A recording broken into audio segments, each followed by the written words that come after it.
Hi, this is the History of Israel podcast, an Eat My Own Beat podcast. Over the coming weeks, months, and years, we'll be discussing the history of Israel. This is not a podcast to say which side is right, which side is wrong. It's not a podcast to talk about the war which is happening in Palestine. It's just simply the history of Israel. Episode 1: Prehistory of the Levant. The prehistory of the Levant includes the various cultural changes that occurred as revealed by archaeological evidence prior to recorded traditions in the area of the Levant. Archaeological evidence suggests that Homo sapiens and other hominid species originated in Africa, and that one of the routes taken to colonize Eurasia was through the Sinai Peninsula, desert, and the Levant, which means that this is one of the most occupied locations in the history of Earth. Not only has many cultures and traditions of humans lived here, but also many species of genus Homo, in addition to the region, one of the centers for development of agriculture. Impact of location, climate, and roots. Geographically, the area is divided between the coastal plain, hill country to the east and the Jordan Valley, joining the Sea of Galilee to the Dead Sea. Rainfall decreases from north to south, which with the result, the northern region of Israel has generally been more economically developed than the southern one of Judah. At the latest of the Neolithic periods and onwards, the area's location at the center of the three trade routes linking the three continents made its meeting place for religious and cultural influences from Egypt, Syria, Mesopotamia, and Asia Minor.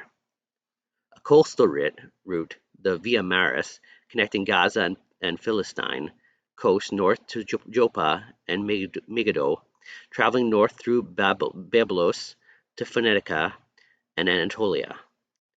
A hill route traveling through the Negev, Kadesh Barnea, to Hebron and Jerusalem, and thence north to Samaria, Shemem, Shiloh, Beth Shean, and Hazor, and thence to Kadesh and Damascus.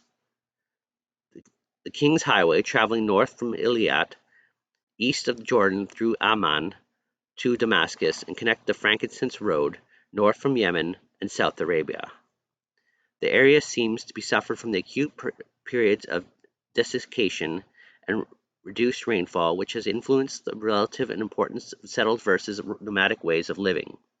The cycle seems to have been repeated a number of times, during which was reduced rainfall increases the periods of the fallow, with farmers spending increasing amounts of time with their flocks and away from cultivation. Eventually they revert to fully nomadic cultures, which, when rainfall increases, settle around the important sources of water and begin to spend increasing amounts of time on cultivation. The increased prosperity leads to a revival of inter-regional and eventually international trade. The growth of villages rapidly precedes the increasing prosperity of market towns and city-states, which attract the attention of neighboring great powers, who may invade to capture control of the regional trade networks and the possibility for tribute and taxation. Warfare leads to opening of regions to pandemics. The result, depopulation, overuse of fragile soils, and reversion to nomadic pastoralism.